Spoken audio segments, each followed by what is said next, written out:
This week's parsha, we learn about Avraham and many of his life stories and challenges. We also learn about the promise he received from God that the land of Israel will be promised to the descendants of Avraham. And as we learn in the following parsha, Ki b'Yitzchak ikar l'chazara, that through Isaac, your descendants will inherit this land. And Avraham had to confront many different challenges in the land of Israel. From the time that he arrived there, the land was beset with this terrible famine, and he had to temporarily relocate to a different place in order to survive for that time. Up until the time that his wife died, and he had a difficulty securing a place to bury his wife without receiving challenges from the local population at that time. But yet throughout, Avraham persevered, and Avraham remained steadfast in his faith that this land belonged to him because God promised it to him.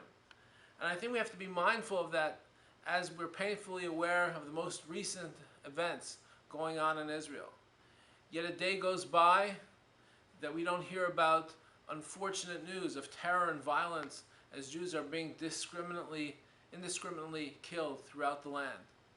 People being stabbed to death and shot to death, and it's very painful to understand this. Once again, we are being told, as Rashi said in the first Rashi of this week's Torah, the nations of the world look at the Jewish people and say, Listim atem, you are occupiers, you are thieves, you are taking away our land. And our response has to be, once again, going back to the basics of this week's parsha, we receive this land from God as he promised it to Avraham.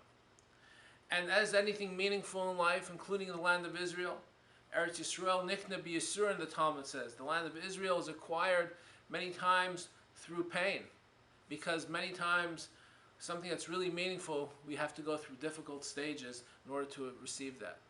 And so the Jewish people are once again going through a difficult time. But let us not forget the promise of Abraham that he received from Hashem, that this land will go ahead and belong to his descendants. Folks, we are living through extraordinarily difficult times. And many times it's easy to be dispirited and discouraged by so many different waves of terrible news. Let us study this week's parsha and take heart from the original promise that God promised to Abraham. Have a wonderful Shabbos.